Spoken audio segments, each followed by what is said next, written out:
ఇక top 1 news లో కి సంబంధించి డీటెయిల్స్ చూద్దాం. రైతులను రేవంత్ ప్రభుత్వం నట్టేట ముంచుతోందని మాజీ ఎమ్మెల్యే పెద్ది సుదర్శన్ రెడ్డి మండిపడ్డారు.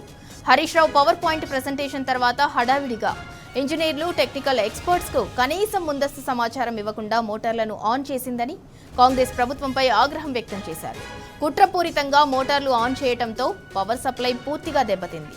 ఇక ముందు చూపులేని అనాలోచిత నిర్ణయాలతో సాగునీటి ప్రాజెక్టులను ముందుకు సాగకుండా రేవంత్ సర్కార్ కుట్రలు చేస్తోందని ఫైర్ అయ్యారు. దేవాదుల ప్రాజెక్టు ఆయకట్టు ప్రాంత రైతులను అరిగోస పెడుతోంది. పొలాల్లో నార్లు పోసుకునే పరిస్థితి లేదు. పత్తికి నీళ్లందే దారి లేక రైతుల పరిస్థితి అగమ్య గోచరంగా మారిందని ఆవేదన వ్యక్తం చేశారు.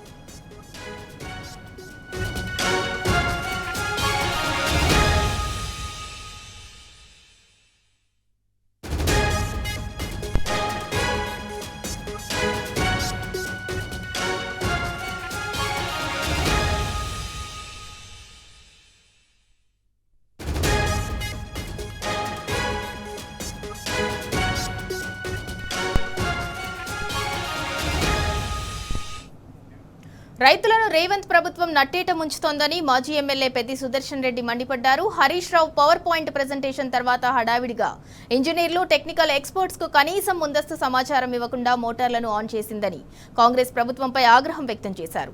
ఇక కుట్రపూరితంగా మోటార్లు ఆన్ చేయడంతో పవర్ సప్లై పూర్తిగా దెబ్బతిన్నది.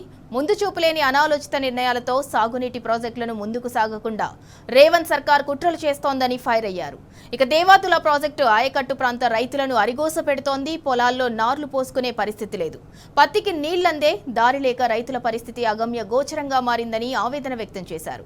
ఇక ఇదే అంశానికి సంబంధించి మరింత సమాచారం మా ప్రతినిధి రవికాంత్ అందిస్తారు. రవికాంత్, మాజీ మంత్రి BRS deputy floor leader Harish Rao power point presentation తర్వాత హడావిడిగా అటు ఇంజనీర్లకు కావచ్చు, ఇటు టెక్నికల్ ఎక్స్పర్ట్స్ కి కావచ్చు ముందస్తు సమాచారం ఇవ్వకుండా మోటార్లు ఆన్ చేయాల్సిన అవసరం ఏంటి? ఇదే అంశంపై అయితే మాజీ ఎమ్మెల్యే పెద్ది సుదర్శన్ రెడ్డి కూడా మండిపడ్డారు. దానికి సంబంధించి అప్డేట్ ఏంటి? దేవాదులలో 1,00,000 క్యూసెక్కుల నీరు దిగువకు వెళ్తున్నా కూడా, సముద్రం పాలవుతున్నా కూడా వాళ్ళ రైతాంగానికి సంబంధించి పూర్తిగా సాగునీటి కోసం ఇబ్బందులు పడుతున్న కాంగ్రెస్ సర్కార్కు సోయి లేనటువంటి సందర్భం మనకు కనిపిస్తా ఉంది. ఉమ్మడి వరంగల్ జిల్లా కరువు పరిస్థితుల పైన, అదేవిధంగా దేవాదుల సాగునీటి ప్రాజెక్టు పైన మాజీ ఎమ్మెల్యే పెద్ది సుదర్శన్ రెడ్డి స్పందించినటువంటి పరిస్థితి మనకు కనిపిస్తా ఉంది. తెలంగాణ రాష్ట్ర రైతులను నట్టేట ముంచే పని వాళ్ళ రేవంత్ సర్కార్ చేస్తున్నటువంటి అంశాన్ని ఆయన పూర్తిగా చెప్పినటువంటి పరిస్థితి. కాంగ్రెస్ పార్టీ ప్రభుత్వం ఏర్పడినప్పటి నుండి ఇప్పటి వరకు రైతులకు అన్ని మోసాలు చేస్తున్నటువంటి అంశాన్ని కూడా ఆయన చర్చ చేసినటువంటి పరిస్థితి మనకు కనిపిస్తా ఉంది.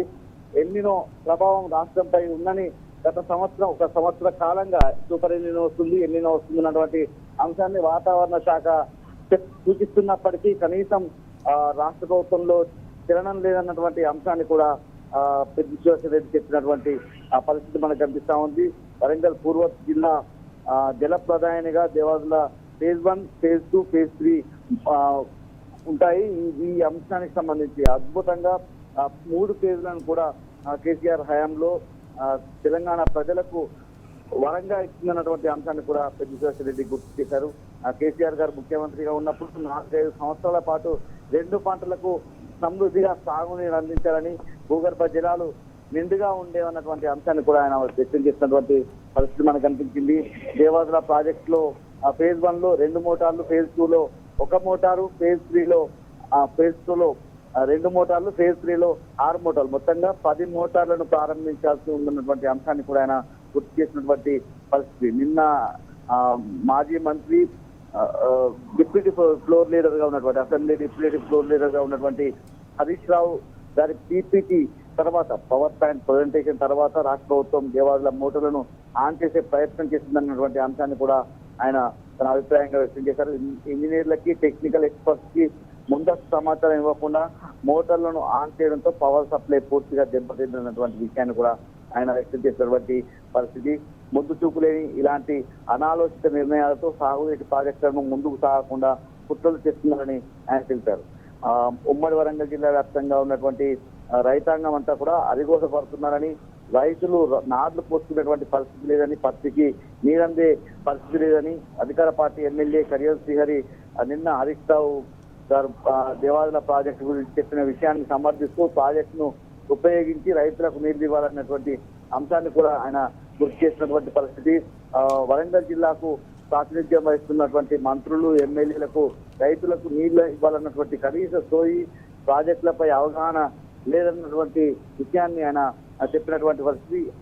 ప్రాజెక్టులో మీద సోయలేనటువంటి ఎమ్మెల్యేలు, మంత్రుల తీరు దురదృష్టకరమైనటువంటి విషయాన్ని కూడా ఆయన చెప్పుకొచ్చారు. ఉమ్మడి వరంగల్ జిల్లాలో ఉన్నటువంటి ఎక్కడ చూసినా కూడా 6 జిల్లాల్లో ఎక్కడ చూసినా కూడా వర్షాభావ పరిస్థితులే ఉన్నాయని, సాగునీటి ప్రాజెక్టులపైన ఒక్క సమీక్ష కూడా ఇప్పటి వరకు నిర్వహించలేదన్నటువంటి విషయాన్ని ఆయన చెప్పినటువంటి పరిస్థితి. లక్షలాది మంది రైతుల పంట పొలాలకు సాగునీరు అందించేటువంటి దేవాదుల ప్రాజెక్టు మోటార్లను హడావుడిగా పంపులు ఆన్ చేయడంతో నేడు అవి పాడైపోయి భవిష్యత్తులో పనికి రాకుండా మారేటువంటి ప్రమాదం ఉందని, సాగునీటి ప్రాజెక్టులపైన అవగాహన లేని ముఖ్యమంత్రి, ఇరిగేషన్ మంత్రి అధికారులతో రైతులు కరువును ఎదుర్కొనేటువంటి పరిస్థితి వచ్చిందన్నటువంటి విషయాన్ని కూడా పెద్ద సుదర్శన్ చెప్పారు. అదేవిధంగా రైతులకు సాగునీరు ఇస్తే రైతులకు బోనస్, రైతు భరోసా, యూరియా, అదేవిధంగా పంట కొనుగోలు చేయాల్సి వస్తుంది కాబట్టి కావాలని కుట్రతోనే రేవంత్ సర్కార్ సాగునీటి ప్రాజెక్టులను ఉపయోగంలోకి తేవడం లేదన్నటువంటి అంశాన్ని కూడా ఆయన తెలియజేశారు. ఉమ్మడి వరంగల్ జిల్లాలో కరువుకు కారణం కాంగ్రెస్ పార్టీనేనని, రైతులకు జరిగేటువంటి పంట నష్టానికి పూర్తిగా ఆ బాధ్యతను ముఖ్యమంత్రి తీసుకోవాలని జిల్లా మంత్రులు, ఎమ్మెల్యేలు, అధికారులు దీనికి సంబంధించి కాంగ్రెస్ ప్రభుత్వం భవిష్యత్తులో తగిన మూల్యం చెల్లించేదన్నటువంటి హెచ్చరిక కూడా పెద్ద రెడ్డి చేశారు. అయితే రవికాంత్, ఒకవైపు ఎల్నిలో ఎఫెక్ట్ ఉంది, ఆ విషయం మీద పదే పదే అటు వాతావరణ శాఖ చెప్తుంది, బీఆర్ఎస్ నేతలు చెప్తున్నా కూడా కాంగ్రెస్ ఎందుకు మొండి వైఖరితో ముందుకెళ్తుంది? ఇప్పుడు కాళేశ్వరం ప్రాజెక్టుకు సంబంధించి కాళేశ్వరం ప్రాజెక్టు ద్వారా నీళ్లను వదిలి ఉమ్మడి వరంగల్ జిల్లాకు 2 ప్రాజెక్టుల ద్వారా నీళ్లు అందుతాయి. ఒకటి ఎస్ఆర్ఎస్పి శ్రీరామ్ సాగర్ ప్రాజెక్టు ద్వారా ఉమ్మడి వరంగల్ జిల్లాకు సంబంధించి పంటలు పండుతాయి. మరోవైపు దేవాదులకు సంబంధించినటువంటి దేవాదుల ప్రాజెక్టు ద్వారా పంటలు పండేటువంటి పరిస్థితి ఉంటుంది. ఈ ప్రాజెక్టుల ద్వారా నీళ్లు అందితే ఏదైతే ఇప్పటికే కాళేశ్వరం ప్రాజెక్టును ఫెయిల్యూర్ గా చూపించేటువంటి ప్రయత్నం కాంగ్రెస్ ప్రభుత్వం చేస్తున్నటువంటి సందర్భంలో ఒకవేళ ఏదైతే అన్నారం పంప్ హౌస్ ను నింపి అక్కడి నుంచి నీళ్లను తీసుకొచ్చినట్టయితే రైతాంగానికి నీళ్లు వస్తాయి. ఏదైతే ఈ కరువు పరిస్థితుల్లో పంటలు పండుతాయి. అసలు ముఖ్య ఉద్దేశం కాళేశ్వరం ప్రాజెక్టు కట్టినటువంటి ముఖ్య ఉద్దేశమే కరువు వచ్చినప్పుడు కాళేశ్వరం విలువ తెలిసేటువంటి పరిస్థితి ఉంటుంది. ఇవాళ సూపర్ ఎల్నినో ప్రభావంతో రాష్ట్రంలో రైతాంగం అంతా కూడా తీవ్రమైనటువంటి ఇబ్బందులు ఎదుర్కొంటున్నారు. భూగర్భ జలాలు అరగడిపోయాయి. ఏదైతే జలాశయాలు అన్ని కూడా పూర్తి స్థాయిలో అవన్నీ ఎండిపోయేటువంటి దశకు, ముఖ్యంగా ఎండిపోయేటువంటి దశకు వచ్చినటువంటి పరిస్థితి. చెరువులన్నీ కూడా ఎండిపోయినటువంటి పరిస్థితి. కాలువల్లో ఎక్కడ కూడా నీళ్లు లేవు. ఎస్ఆర్ఎస్పీ ద్వారా నీళ్లు అందాల్సినటువంటి కాలువలన్నీ కూడా పిచ్చి చెట్లతో నిండిపోయినటువంటి పరిస్థితి. ఒకవేళ కాళేశ్వరం ద్వారా నీళ్లు అంది ఉంటే ఎస్ఆర్ఎస్పీ ద్వారా ఉమ్మడి వరంగల్ జిల్లా నుంచి మొదలుకొని ఇటు సూర్యాపేట వరకు నీళ్లు అందేటువంటి పరిస్థితి ఉంటుంది. దేవాదుల ద్వారా కూడా ఏదైతే తుపాకులగూడెం దగ్గర ఉన్నటువంటి దేవాదుల ఇంటేక్ నుంచి నీళ్లు అందించినట్టయితే భీమ్గన్పూర్కు, అక్కడి నుంచి ఏదైతే ధర్మసాగర్ రిజర్వాయర్ ఉంటుంది, ధర్మసాగర్ రిజర్వాయర్ నుంచి 7 రిజర్వాయర్లకు చేరుకుంటాయి. అక్కడ రైతాంగం అంతా కూడా సస్యశ్యామలంగా పంటలు పండించుకునే అవకాశం ఉంటుంది. పూర్తిగా ఒక కుట్రలో భాగంగానే రాష్ట్ర ప్రభుత్వం ఇవాళ రైతాంగానికి సంబంధించి ఇబ్బందులు పెట్టేటువంటి ప్రక్రియ చేస్తా ఉంది. మరోవైపు ఇవాళ సమ్మక్క సాగర్ ప్రాజెక్టుకి ప్రతిరోజు కూడా దాదాపు 1,00,000 క్యూసెక్కుల నీళ్లు దిగువకు వెళ్తున్నటువంటి పరిస్థితి మనకు కనిపిస్తా ఉంది. ఇంటేక్ మనం చూసినట్టయితే 600 క్యూసెక్కుల నీళ్లు మాత్రమే కనిపిస్తా ఉన్నాయి. ఫేజ్ 1 లో 2 మోటార్లు మాత్రమే పనిచేస్తున్నాయి. ఫేజ్ 2 లో 2 మోటార్లు, ఫేజ్ 3 లో 1 మోటార్ కూడా పనిచేయనటువంటి పరిస్థితి మనకు కనిపిస్తా ఉంది. రైతాంగాన్ని తీవ్రమైనటువంటి ఇబ్బందులకైతే కాంగ్రెస్ సర్కార్ చేస్తున్నటువంటి పరిస్థితి. రేవంత్ రెడ్డి రైతులను అయితే ఇబ్బందులకు గురి చేస్తున్నటువంటి పరిస్థితి మనకు కనిపిస్తా ఉంది. గ్రామాల్లో ఎక్కడ చూసినా కూడా రైతులు ఇబ్బందులు పడుతున్నటువంటి పరిస్థితి. సాగునీటి కోసం అయితే చాలా ఇబ్బందులు పడుతూ ఉన్నారు. ఇప్పటికైతే నార్లు పోసుకుంటున్నారు, ఒకవైపు ఆకాశం వైపు చూస్తున్నారు. వర్షాలు పడితేనైనా పంట పండుతుందంటే ప్రతిరోజు కూడా మబ్బులు కమ్ముకొచ్చి ఒక చుక్క వర్షం కూడా పడేటువంటి పరిస్థితి లేదు. జూన్ నెల ఇప్పటికే సగానికి వచ్చింది. జూలై నెల సగానికి వచ్చింది. జూన్ మొదటి వారంలోనే పంటలు వేసుకుంటారు. ఇప్పటికే దాదాపు 40-50 రోజుల పంటకాలం పోయినటువంటి పరిస్థితుల్లో రైతాంగం అయితే తీవ్రమైనటువంటి ఆవేదనలో ఉన్నారు. ఇప్పటికైనా ఇటు దేవాదుల ద్వారా అటు కాళేశ్వరం నుంచి ఎస్ఆర్ఎస్పీ ద్వారా నీళ్లు అందించాలని రైతాంగం అయితే డిమాండ్ చేస్తున్నారు అన్నమాట వరంగల్ జిల్లా వ్యాప్తంగా. Right, thank you Ravikanth. ఇక మొత్తానికి సాగునీటిపై అయితే కాంగ్రెస్ ప్రభుత్వాన్ని నిలదీశారు మాజీ ఎమ్మెల్యే పెద్ది సుదర్శన్ రెడ్డి. ఒకవైపు ఎల్లీలో ఎఫెక్ట్ ఉన్నా కూడా కాంగ్రెస్ ప్రభుత్వం మొండి వైఖరి వీడట్లేదని చెప్పి, అలాగే మరోవైపు రైతులను రేవంత్ ప్రభుత్వం నట్టేట ముంచుతోందని మండిపడ్డారు. మాజీ మంత్రి BRS deputy floor leader Harish Rao power point presentation తర్వాత అయితే హడావిడిగా ఇంజనీర్లు కావచ్చు, మరోపక్క టెక్నికల్ ఎక్స్పర్ట్స్ కావచ్చు, కనీసం ముందస్తు సమాచారం ఇవ్వకుండా మోటార్లను ఆన్ చేసిందని కాంగ్రెస్ ప్రభుత్వంపై అయితే ఆగ్రహం వ్యక్తం చేశారు.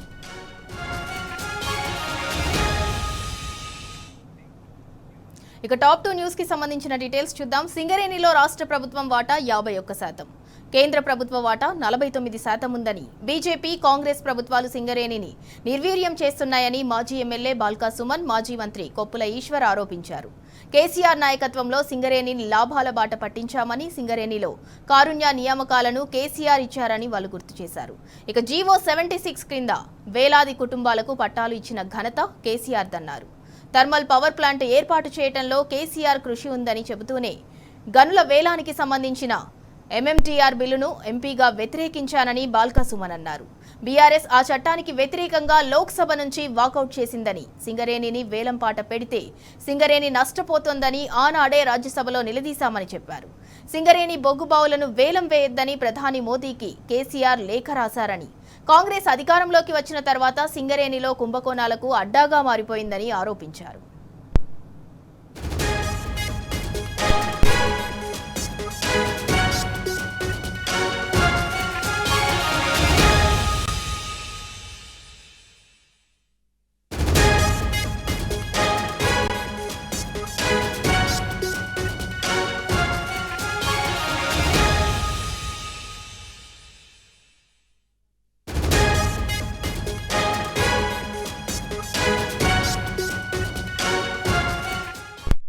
సింగరేణిలో రాష్ట్ర ప్రభుత్వం వాటా 51%, కేంద్ర ప్రభుత్వం వాటా 49% ఉందని బీజేపీ కాంగ్రెస్ ప్రభుత్వాలు సింగరేణిని నిర్వీర్యం చేస్తున్నాయని మాజీ ఎమ్మెల్యే బాల్కా సుమన్, మాజీ మంత్రి కొప్పుల ఈశ్వర్ ఆరోపించారు.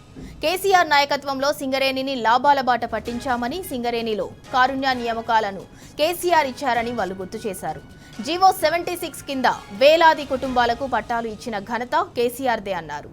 థర్మల్ పవర్ ప్లాంట్ ఏర్పాటు చేయడంలో కేసీఆర్ కృషి ఉందని చెబుతూనే గనుల వేలానికి సంబంధించిన ఎంఎంటీఆర్ బిల్లును ఎంపీగా వ్యతిరేకించానని బాల్కా సుమన్ అన్నారు.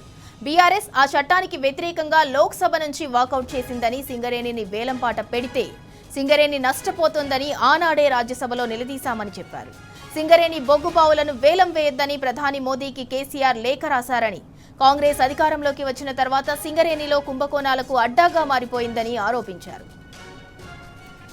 ఇక ఇదే అంశానికి సంబంధించి మరింత సమాచారం మా ప్రతినిధి లివిల్ రెడ్డి అందిస్తారు. Livil Reddy, BRS ex MLA Balka Suman అయితే ప్రెస్ మీట్ కండక్ట్ చేసి, అంటే బీఆర్ఎస్ ప్రభుత్వ హయాంలో సింగరేణి ఏ విధంగా ఉండేది, ఇప్పుడు కాంగ్రెస్ ప్రభుత్వం వచ్చాక ఏ విధంగా తయారైంది అనేది దాని మీద ప్రెస్ మీట్ లో మాట్లాడారు. దానికి సంబంధించి అప్డేట్ ఏంటి?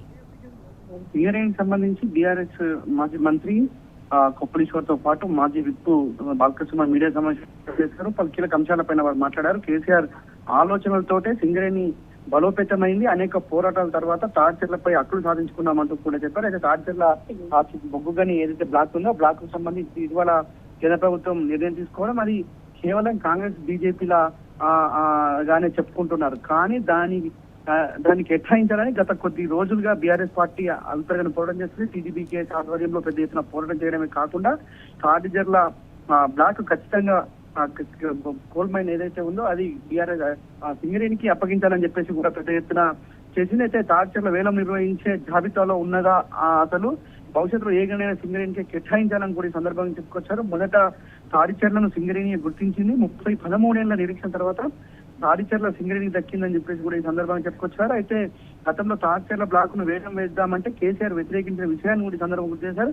సెక్షన్ 17A ప్రకారం గతంలో పలు బ్లాకులను వేలం వేయకూడదని కేసీఆర్ ప్రధానికి ఉత్తరం రాసిన విషయం అని కూడా ఈ సందర్భంగా చెప్పారు. అయితే కేంద్రం పట్టించుకోలేదు. ఆనాడు బ్లాకులో సింగరేణికి దక్కకపోవడమే ప్రధాన కారణం కేంద్రం అంటూ కూడా గుర్తు చేశారు. ఏదైతే కాంగ్రెస్ బీజేపీలు పోటీపడి ఇవాళ మేము తీసుకొచ్చామని చెప్పుకోవడం సిగ్గుమల్ల చర్యని చెప్పారు. అయితే సింగరేణి అనేక స్కాములకు జరిగాయి. అందులో ప్రధానంగా సింగరేణి కోల్ మైన్ బ్లాక్ కు సంబంధించిన కుంభకోణం ఇటీవల బొగ్గు మాయమైందని చెప్పేసి పెద్ద ఎత్తున హరీష్ రావు ప్రజెంటేషన్ రూపంలో ఇచ్చిన విషయాన్ని కూడా ఈ సందర్భంగా గుర్తు చేశారు.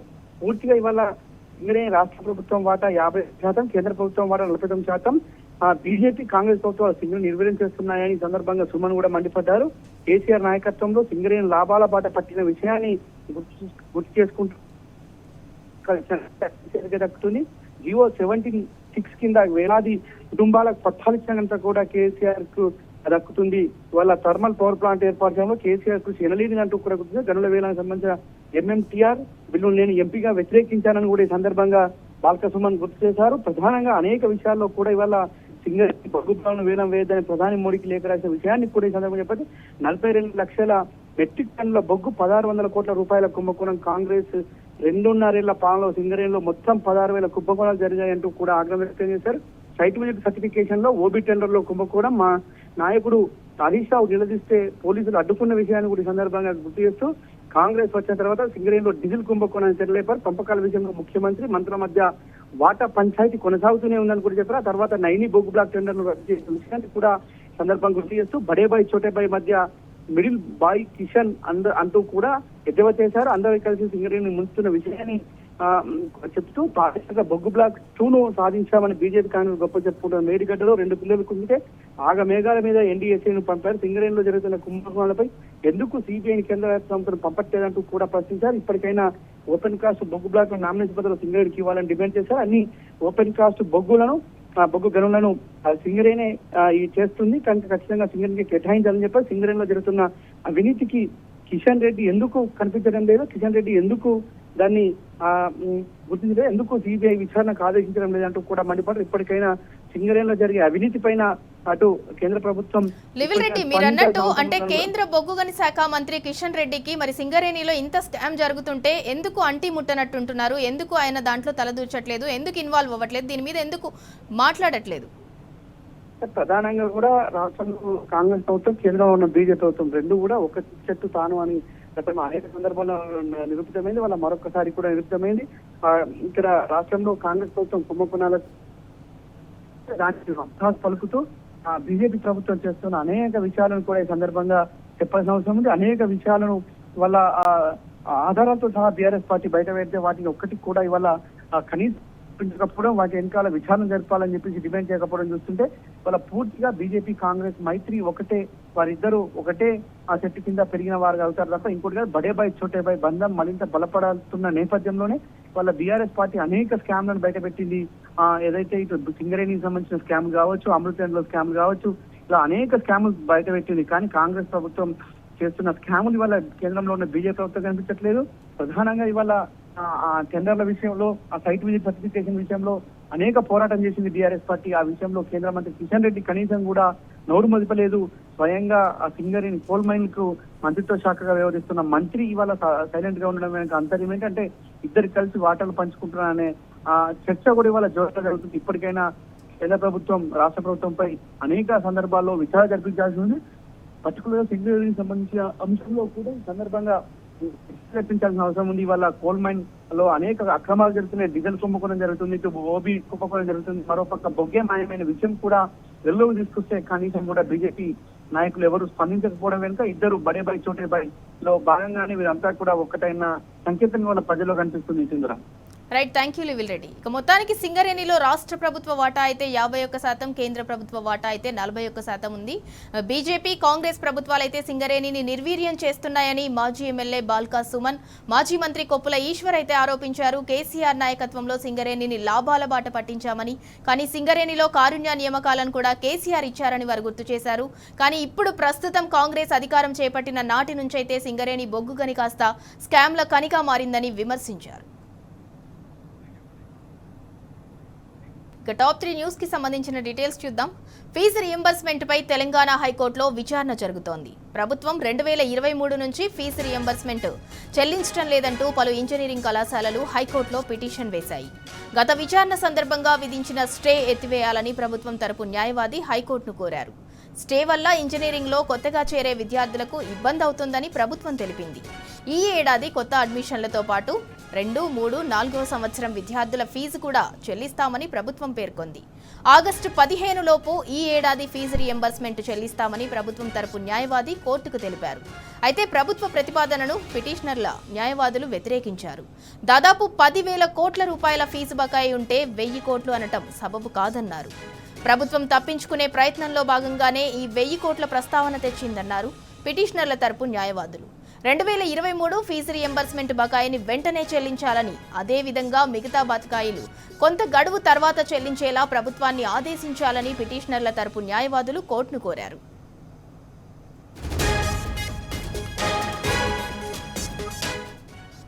ఇక ఇదే అంశానికి సంబంధించి మరింత సమాచారం మా ప్రతినిధి సందీప్ రావు అందిస్తారు. సందీప్ రావు, ఫీజు రియంబర్స్మెంట్ పై అయితే తెలంగాణ హైకోర్టులో విచారణ జరుగుతోంది. దానికి సంబంధించి అప్డేట్ ఏంటి? 2023 సంవత్సరం నుంచి ఇప్పటి వరకు కూడా రాష్ట్ర ప్రభుత్వం ఫీజు రియంబర్స్మెంట్ కళాశాలకు చెల్లించింది. దీంతో ఈ కళాశాలను కూడా హైకోర్టును ఆశ్రయించాయి. అయితే ఈ సంవత్సరం విద్యా సంవత్సరానికి సంబంధించి విద్యార్థుల నుంచి ఫీజు వసూలు చేస్తూ రియంబర్స్మెంట్ తర్వాత వారికి అందజేస్తామంటూ కళాశాల యాజమాన్యాలు పేర్కొన్నాయి. కానీ వాటికి ప్రభుత్వం వ్యతిరేకిస్తూ ఒక జీవో తీసుకొచ్చింది. ఆ జీవోను సవాల్ చేస్తూ వీళ్ళంతా కూడా కోర్టును ఆశ్రయించారు. ఈ క్రమంలో ఇవాళ వాదోపవాదం కొనసాగాయి. గతంలో ప్రభుత్వం ఇచ్చినటువంటి జీవో పైన స్టే విధించింది. ఆ స్టే యథాతథంగా కొనసాగుతున్నప్పుడు కూడా ఇవాళ మరొకసారి విచారణకు వచ్చింది. అయితే తాము ఈ సంవత్సరానికి సంబంధించి 2nd, 3rd, 4th ఈ 3 సంవత్సరాలకు సంబంధించినటువంటి ఇయర్స్ విద్యార్థులందరూ కూడా తాము ఈ సంవత్సరము ఫీజు చెల్లించేందుకు 1,000 కోట్లు చెల్లించేందుకు సిద్ధంగా ఉన్నామని తెలిపింది. కానీ వీటన్నిటి కూడా ప్రభుత్వము తీవ్ర స్థాయిలో అంటే ఈ పిటిషనర్లు ఎవరైతే ప్రైవేట్ కళాశాల యాజమాన్యాలు తీవ్రంగా వ్యతిరేకించాయి. కారణం ఈ సంవత్సరం చెల్లిస్తే తాముకు ఉన్నటువంటి గత 3 ఏళ్లుగా చెల్లించాల్సిన పన్నులు ఎప్పుడు చెల్లిస్తారో, బకాయిలు ఎప్పుడు ఇస్తారు, అవే దాదాపు 10,000 కోట్ల రూపాయలు ఉన్నటువంటి సందర్భం తాము ఆర్థికంగా నష్టపోయాము. ఇప్పుడు విద్యార్థుల భవిష్యత్తును దృష్టిలో ఉంచుకొని అలాగే యాజమాన్యాలు అంటే కళాశాల యాజమాన్యాలు కూడా ప్రైవేట్ కళాశాల యాజమాన్యాలు ఉండాలంటే ఖచ్చితంగా తమ బకాయిలు చెల్లించాలంటూ ఒక్కసారి కాకపోయినా ఎడతరవలుగా చెల్లిస్తే తాము ఒప్పుకునేందుకు సిద్ధంగా ఉన్నామంటూ కూడా వారు వాదించారు. ఇంకా కూడా వాదోపవాదాలు కొనసాగుతున్నాయి. ఇవాళ పూర్తి కాని పక్షంలో మళ్ళీ రేపు లేదా మరో వారంలో మరొకసారి విచారణకు వచ్చే అవకాశం ఉంది. మొత్తం ఈ సంవత్సరానికి సంబంధించి 2nd year, 3rd year, 4th year కి సంబంధించి ఆగస్టు 15 లోపు తమంతా బకాయిలు చెల్లించేందుకు 1,000 కోట్లు చెల్లించేందుకు సిద్ధమని కూడా ప్రభుత్వం కోర్టుకు తెలిపింది. మరి కాసేపట్లో నిర్ణయం వెలువడుతుందా లేదంటే దీన్ని వాయిదా వేస్తారా మనకు తెలియాల్సి ఉంటుంది. అయితే సందీప్ రావు, అంటే ఇప్పటికే ఎవరిదైతే ఎడ్యుకేషన్ కంప్లీట్ అయి ఉంటుందో ఆ పిల్లలందరివి కూడా స్టూడెంట్స్ అందరివి సర్టిఫికేట్స్ కాలేజ్లోనే ఉన్నాయి. ఫీజు రియంబర్స్మెంట్ బకాయిలు వాళ్ళకి రాలేదు కాబట్టి కొంతమందివి సర్టిఫికేట్స్ మరి కాలేజ్లోనే ఉన్నాయి. మరి ప్రభుత్వం దీని మీద ఎలాంటి నిర్ణయం తీసుకుంటుంది, ఏం సమాధానం చెప్తుంది స్టూడెంట్స్కి? ఇదే అంశంపైన వాదోపవాదాలు కొనసాగుతున్నాయి. ఎందుకంటే ప్రైవేట్ కళాశాల యాజమాన్యాలు ఒకటే చెప్తున్నాయి, ఇప్పటికే 3 ఏళ్లుగా చదువుతున్నటువంటి విద్యార్థులు మొత్తం కూడా తమ చదువు పూర్తయిపోయింది. నెక్స్ట్ మరో 2nd ఇయర్ విద్యార్థులు 3rd ఇయర్ వెళ్తున్నారు, 3rd ఇయర్ వారు 4th ఇయర్ వెళ్తున్నారు. కానీ వాళ్ళంతా కూడా ఇప్పటికీ ₹1 కూడా వారు చెల్లించలేదు. ప్రభుత్వం నుంచి కూడా రూపాయి రియంబర్స్మెంట్ కూడా రాలేదు. కాబట్టి వాటి బకాయిల సంగతి ఏంటో తేల్చండి. ఆ తర్వాత ఈ సంవత్సరం గురించి, ఈ విద్యా సంవత్సరం గురించి మాట్లాడాలని కూడా వీళ్ళు కోరుతున్నారు. ఎందుకంటే ఈ సంవత్సరానికి చెల్లించే మరి గతంలో ఉన్నటువంటి బకాయిల సంగతి ఏంటనేది ఈ ప్రైవేట్ కళాశాల యాజమాన్యాల ప్రశ్న. ఈ నేపథ్యంలోనే వాదోపవాదాలు దాదాపు 2 గంటలు కొనసాగి మళ్ళీ కాసేపు వాయిదా పడింది. తిరిగి మరి 5 లోపు ఏమైనా నిర్ణయం వెళ్లవచ్చు, లేదంటే మళ్ళీ తిరిగి వాయిదా పడే అవకాశం కనిపిస్తుంది. రైట్, థ్యాంక్ యూ సందీప్ రావు. ఇక మొత్తానికి ఫీజు రియంబర్స్మెంట్ పై అయితే తెలంగాణ హైకోర్టులో విచారణ జరుగుతోంది. ప్రభుత్వం 2023 నుంచి కూడా ఫీజు రియంబర్స్మెంట్ చెల్లించడం లేదంటూ పలు ఇంజనీరింగ్ కళాశాలలకు సంబంధించిన వారు హైకోర్టులో అయితే పిటిషన్ వేశారు. గత విచారణ సందర్భంగా విధించిన స్టే ఎత్తివేయాలని ప్రభుత్వం తరపు న్యాయవాది హైకోర్టును కోరారు. మరోవైపు అయితే ప్రభుత్వం ప్రతిపాదననైతే పిటిషనర్లు వ్యతిరేకిస్తున్నారు.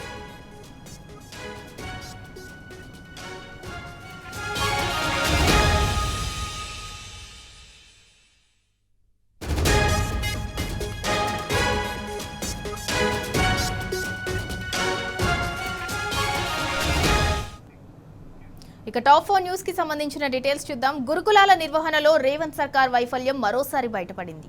రాష్ట్ర వ్యాప్తంగా గురుకులాల్లో వరుసగా జరుగుతున్న ఫుడ్ పాయిజన్ ఘటనలతో విద్యార్థులు అవస్థలు పడుతున్నారు. నాగర్ కర్నూలు జిల్లా అమరాబాద్ మండలం మన్ననూరులో గురుకులంలో ఫుడ్ పాయిజన్ ఘటన కలకలం రేపింది.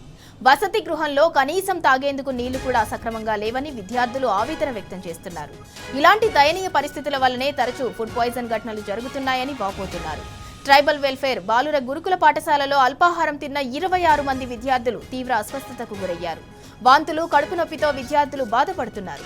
అస్వస్థతకు గురైన విద్యార్థులను అచ్చంపేట ఏరియా ఆసుపత్రికి తరలించారు. అయితే అస్వస్థతకు గురైన విద్యార్థులకు వైద్యం చేసే విషయంలోనూ తీవ్ర అలసత్వం ప్రదర్శిస్తున్నారు. ఆసుపత్రిలో బెడ్లు లేకపోవడంతో స్టూడెంట్స్ ను కింద పడుకోబెట్టారు.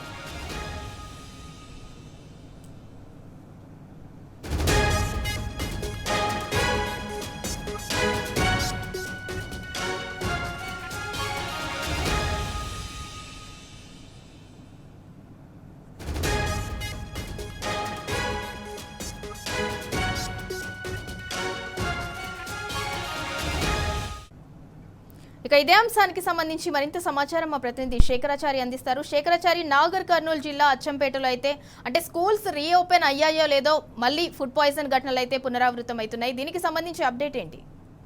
ఇందురా నాగర్ కర్నూలు జిల్లాలో ఫుడ్ పాయిజన్ కు నెలవుగా గురుకులాలు మారాయని చెప్పవచ్చు. గత సంవత్సరం చూసాము ఎన్నో ఫుడ్ పాయిజన్ అయినటువంటి పరిస్థితి, విద్యార్థులు వందలకు పైగా కూడా పరిస్థితి. తాజాగా నాగర్ కర్నూలు జిల్లాలోని అచ్చంపేట నియోజకవర్గంలోని అమరాబాద్ మండలం మన్నూరులో ఉన్నటువంటి గురుకుల పాఠశాలలో ఈ రోజు ఉదయం అల్పాహారం తిన్న తర్వాత విద్యార్థులంతా ఒక్కసారిగా కూడా అస్వస్థతకు గురయ్యారు. కడుపు నొప్పి, విరేచనాలు, వాంతులకు కూడా గురైనటువంటి పరిస్థితి. అయితే అక్కడ ఉన్నటువంటి సిబ్బంది హుటాహుటిన మననూరు ఆసుపత్రికి తీసుకొచ్చారు. మననూరు ఆసుపత్రిలో అసలు దయనీయమైనటువంటి పరిస్థితి. ఆసుపత్రిలో కనీసం పిల్లలను అంటే పేషెంట్లను పడుకోబెట్టడానికి బెడ్స్ కూడా లేని పరిస్థితి. ఒక్కసారిగా పిల్లలు వచ్చేసరికి అందరినీ కూడా కింద నేలపైన పడుకోబెట్టి ట్రీట్మెంట్ చేసినటువంటి పరిస్థితి. అక్కడ వసతులు సరిగా లేవని చెప్పేసి అక్కడి నుంచి కూడా ఏరియా ఆసుపత్రి అచ్చంపేట తీసుకొచ్చారు. అక్కడ ట్రీట్మెంట్ కొనసాగింది. అయితే 26 మంది అని చెప్పేసి ఫుడ్ పాయిజన్ గురయ్యారని చెప్పారు. కానీ పూర్తిగా తెలుసుకుంటే 40 మంది విద్యార్థుల వరకు కూడా ఫుడ్ పాయిజన్ అయినట్టుగా కూడా ప్రభుత్వ నిర్లక్ష్యం వల్లే జరుగుతూ ఉంది. ఇప్పుడే అంటే ఈ అకాడమిక్ ఇయర్ కి ఇప్పుడే స్టార్ట్ అయింది, అప్పుడే ఫుడ్ పాయిజన్ స్టార్ట్ అయ్యాయి. అంటే కనీసం ఆ గురుకులాల పైన, తర్వాత విద్యార్థుల చదువుల పైన ఎటువంటి శ్రద్ధ ఈ ప్రభుత్వానికి ఉందనేది మనకు స్పష్టంగా అర్థమవుతోంది. పర్యవేక్షించకపోవడం, అదొక నిషేధిత ప్రాంతం లాగా ఎవరిని కూడా లోపలికి అనుమతించకపోవడం, ఇదంతా కూడా జరుగుతుంటే లోపల పిల్లలకు ఎలాంటి ఇబ్బందులు తలెత్తినా కానీ బయటికి పొక్కకుండా చూస్తా ఉన్నారు. పెద్ద ఇన్సిడెంట్ అయితే తప్ప బయటకు వచ్చే ప్రమాదం ఉంది. జరగరాని జరిగితే ఎవరు బాధ్యులు అవుతారని చెప్పేసి కూడా తల్లిదండ్రులు నిలదీస్తున్నటువంటి పరిస్థితి కనిపిస్తా ఉంది. ఏదేమైనప్పటికీ ఈ ఫుడ్ పాయిజన్ కావడం వెనక పరిశుభ్రమైనటువంటి నీళ్లు లేకపోవడమా, లేదంటే అసలు అక్కడ చెప్తా ఉన్నారు గురుకులంలో అసలు నీళ్లు తాగడానికే ఇబ్బంది ఉందని చెప్తా ఉన్నారు. కూరగాయలు కూడా ఎన్నో రోజుల నుంచి తీసుకొచ్చినవి అక్కడే పెట్టేసి చాలా రోజులకు వండుతా ఉన్నారని చెప్తా ఉన్నారు. అయితే ఈ బియ్యంలో పురుగులు ఉండడం, తర్వాత ఉడకని అన్నంతో పాటు ఈ పురుగుల అన్నంతో పాటు నీళ్ల చారు, ఇవన్నీ కూడా ఈ ఫుడ్ పాయిజన్ కారణం అవుతా ఉన్నాయి. పర్యవేక్షణ లోపం ఉంది. ఉన్నతాధికారులు పూర్తి స్థాయిలో ఎప్పటికప్పుడు పర్యవేక్షిస్తే ఈ పరిస్థితి ఎందుకు వస్తా ఉంది? పాలకులు మాత్రం చాలా బ్రహ్మాండంగా నడిపిస్తా ఉన్నాం గురుకులాలు అని చెప్తా ఉన్నారు. మరి ఇక్కడ చూస్తున్నాం పరిస్థితి ఈ విధంగా ఉంది. ఇదంతా కూడా విద్యార్థి సంఘాలు, ప్రజా సంఘాలన్నీ కూడా తీవ్రంగా, ప్రతిపక్ష పార్టీలు కూడా తీవ్రంగా ఖండిస్తా ఉన్నాయి.